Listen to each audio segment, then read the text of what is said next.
Hello friends, welcome back to our channel. అందరికీ నమస్కారం అండి. మీరందరూ బాగున్నారా? నేను చాలా బాగున్నానండి. మీరు ఇంకా బాగుండాలని మనస్ఫూర్తిగా భగవంతుని అయితే ప్రార్థిస్తున్నానండి. ఈ వ్లాగ్ ఏంటి అనుకుంటున్నారా? నిన్న వైకుంఠ ఏకాదశి కదండి.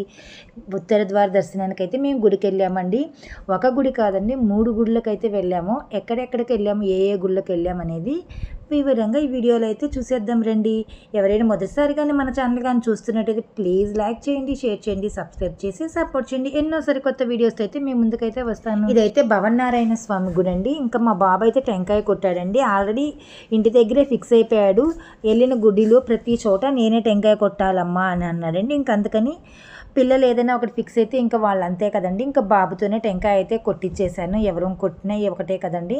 ఇంకైతే దర్శనం చేసుకోవడానికి అయితే వెళ్ళాము. ఉత్తర ద్వార దర్శనంకి పొద్దున్నే చీకటితో అయితే అయిపోతుందండి. ఉట్టిగా దర్శనం చేసుకోవటమేను. లేట్ అయిపోయింది కొంచెం, ఇంటి దగ్గర పనితోటి కొంచెం లేట్ అయిపోయింది. ఇంక అందుకని దర్శనం అన్నా చేసుకుందాం కనీసం అని ఇంకా గుడికి అయితే వచ్చామండి. ఇంకా మాకు ఇక్కడ దగ్గరలోనే 3 గుళ్ళు ఉన్నాయన్నమాట. అందుకని 3 గుళ్ళకి అయితే వెళ్తున్నాము.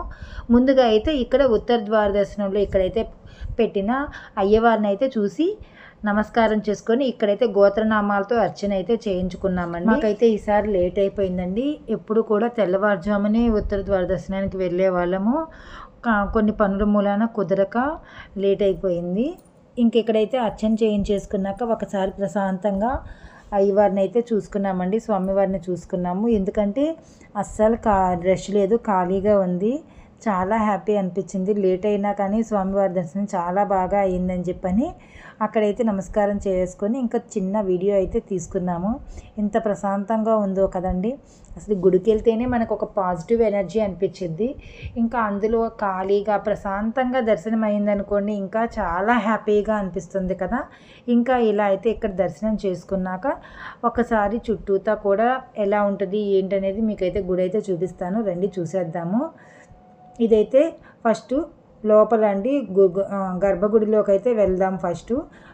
అక్కడైతే దర్శనం చేసుకోవడానికి ఉండదండి. ఎందుకంటే గర్భగుడిలో ఎక్కడైనా ఏ విష్ణాలయంలో అయినా సరే గర్భగుడిలో ఉన్న విష్ణుమూర్తిని అయితే చూపించకూడదు. కేవలం ఉత్సవ విగ్రహాలు మాత్రమే చూపించాలి కదండి. ఇప్పుడు మనం చూస్తున్న విగ్రహాలు అయితేనండి గోదాదేవి శ్రీనివాసులు అండి. ప్రతిరోజు కూడా ఇక్కడ తిరుప్పావై చదువుతారు తెల్లవారుజామునే. అంతేకాకుండా భోగి రోజున ఇక్కడ గోదాదేవి కళ్యాణం కూడా జరుగుతుందండి. కన్నుల పండుగ చాలా బాగా చేస్తారు. ఇంకా ఇక్కడైతే నరసింహస్వామి అలాగే శ్రీనివాసుడు ఉపాలయంలాగా పక్కకు ఉంటారండి. ఇంకా ఇక్కడ నుంచి ప్రసాదం దగ్గరికి అయితే వెళ్ళామండి. ప్రసాదం పంచకజ్జాయం అయితే పెట్టారు. ఇంకా పొంగలి, పులిహోర అవి కూడా పెడతారండి. కానీ ఇంకా తిరుప్పావై హారతి అవ్వలేదన్నమాట. తిరుప్పావై అయిపోయింది, హారతి చదువుతారనమాట. హారతి అవ్వలేదు. హారతి అయ్యాక పొంగలి కానీ పులిహోర కానీ ఏ నైవేద్యం ఉంటే ఆ నైవేద్యం అయితే ఇస్తారు. కానీ అంతకన్నా ముందైతే పంచకజ్జాయం అందరికీ ఇస్తారనమాట. ఇంకా పంచకజ్జాయం ప్రసాదం అయితే తీసుకొని అలాగే ఆ టోకెన్స్ ఏంది అనుకుంటున్నారా, పక్క రోజున ఏకాదశి కదండి. ఈరోజు ఏకాదశి రోజు అయిపోయిన తర్వాత పక్క రోజు ద్వాదశి రోజునైతే ఇక్కడ అన్నదానం అయితే జరుగుతుందండి. దాని గురించి ఇక్కడ టికెట్స్ ఇస్తారు, ముందుగా టోకెన్స్ ఇస్తారు. ఆ టోకెన్స్ తీసుకున్న వచ్చిన వాళ్ళకి భోజనం పెడతారనమాట. ఆ టికెట్ ఇచ్చేయాలి.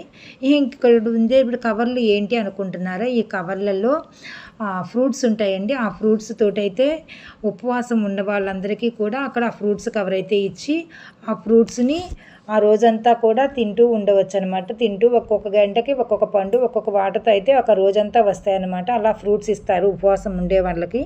అక్కడ తను తీసుకుంటుంది చూశారు కదండి. అక్కడగా ఉపవాసం ఉండాలి అనుకున్న వాళ్ళు అక్కడైతే పేరు రాయించుకుంటే అక్కడ ఒక కవర్ ఇస్తారండి. ఆ కవర్ తీసుకుని వెళ్ళి మనం రోజంతయు ఉపవాసం ఉండొచ్చు. ఇంక ఇక్కడ ఈ కృష్ణుడి బొమ్మ ఉండేదండి ఇంతకుముందు, అక్కడ అది తీసేసి మళ్ళీ వేరేగా పెడుతున్నారనమాట. అక్కడ కొంచెం కన్స్ట్రక్షన్ జరుగుతుంది, అందుకే వెనకాలంతా కూడా అలా ఉంది. ఇంక ఇక్కడికి వచ్చేటప్పటికి ఇటు పక్క ఇక్కడ లక్ష్మీ నరసింహస్వామి అండి.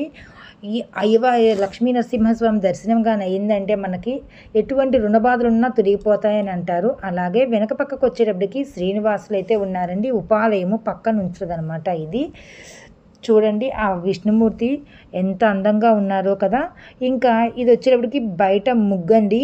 ఎక్కడ అనుకుంటున్నారా, శివాలయం అండి. శివాలయంకి అయితే వచ్చేసాము, విష్ణాలయం నుంచి శివాలయంకి అయితే వచ్చేసాము. ఇక్కడ కూడా దర్శనం చేసుకొని వెళ్దామని చెప్పని అలాగే వచ్చి ఇక్కడైతే ముందు ప్రదక్షిణ అయితే చేసుకుందామండి. ఆల్రెడీ నవగ్రహాల ప్రతిష్టాపన వీడియో కూడా పెట్టాను కదండి, అది ఇక్కడ ఈ గుడిలోదేనండి.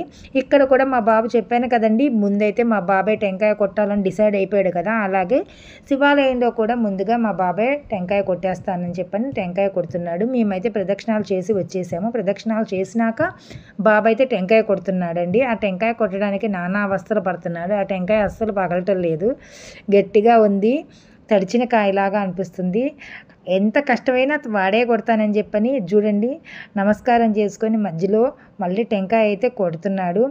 ఎట్టకేళ్ళకి లాస్ట్కి అయితే టెంకాయ అయితే కొట్టాడండి. టెంకాయ కొట్టి నీళ్లు వారబోసి వెనకాల పీచు అయితే ఉంటుంది కదండి, అది తీయడానికి రాలేదు, నానా అవస్థ పడుతూ అది కూడా వాడే తీయాలని చెప్పి పీచు అయితే తీసి చిప్పలు 2 కూడా తీసుకొచ్చి లోపలికి వెళ్ళి అయ్యవారికి అయితే ఇచ్చారండి. శివయ్యకి సమర్పించి ఒక చిప్పనైతే బాబుకి ఇచ్చారు. ఇంక ఇక్కడ వచ్చేటప్పటికి అదిగోండి శివయ్య, ఆ పరమశివ శంకర్ని మీరు కూడా దర్శనం చేసుకోండి. ఓం నమ శివాయ, హర హర మహాదేవ, శంభో శంకర. ఇంకా అమ్మవారిని కూడా దర్శనం చేసుకున్నారు కదండి. ఇంక ఇలా బయటకైతే వచ్చాము. ఇంకా దర్శనం అయితే చేసేసుకున్నాం కదండి. ఇంకా అక్కడికి వచ్చి తీర్థ ప్రసాదాలు అయితే తీసుకున్నాము. ఇక్కడ ఓన్లీ తీర్థమేనండి, ప్రసాదం ఇంకా హారతి అవ్వలేదనమాట.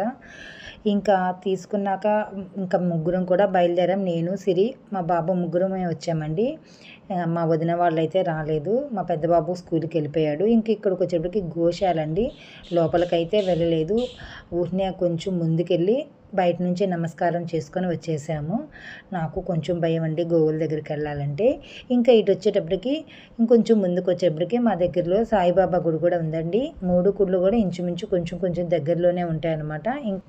ఇంకా ఇక్కడైతేటప్పటికి సైడు ఒక పక్క లెఫ్ట్ సైడ్లో ఏమంటే విఘ్నేశ్వరుడు, అలాగే రైట్ సైడ్లో అయితే నాగేంద్ర స్వామి పంచనాగ విగ్రహం అయితే ఉంటుందండి. ఇంక అక్కడ అయితే నమస్కారం అయితే చేసేసుకున్నాము. ఇంకా నమస్కారం చేసుకున్నాక ఇంకా బాబు అయితే టెంకాయ కొడతానికని చెప్పని టెంకాయ అయితే కొట్టడానికి వచ్చాయండి.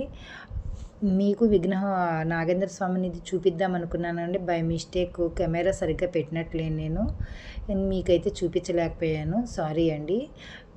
సరిగ్గా కెమెరా షూట్ చేయలేదు. విఘ్నేశ్వరుడు అయితే మీరు కూడా ఒకసారి నమస్కారం చేసుకోండి. ఇదిగోండి నాగమయ్య. ఇంక ఇక్కడైతే టెంకాయ కొడుతున్నాడు చూడండి. ఎట్టి పరిస్థితుల్లో కూడా టెంకాయ వాడే కొట్టాలని డిసైడ్ అయిపోయాడు, ముందే చెప్పాను కదండి. అలాగే ఇక్కడ కూడా వాడే కొడుతున్నాను. ఇప్పుడు ఆ టెంకాయ కొట్టిన తర్వాత వాడి ఎక్స్ప్రెషన్స్ మీరే వాడి నోటితో మీరే వినండి.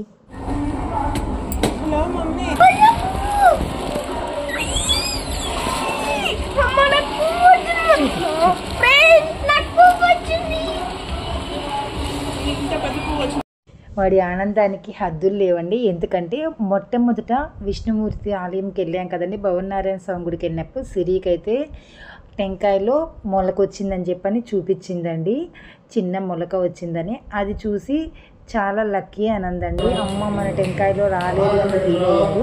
ఇంకా లాస్ట్లో ఇట్లా బాబా గుడికి వచ్చినాక బాబా దగ్గర టెంకాయ కొట్టిన దాంట్లో అలా మొలక వచ్చేటప్పటికి చాలా హ్యాపీ ఫీల్ అయిపోయాడు.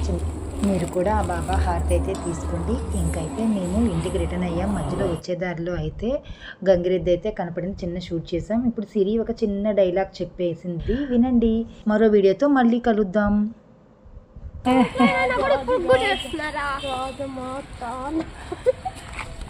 Thank you for watching.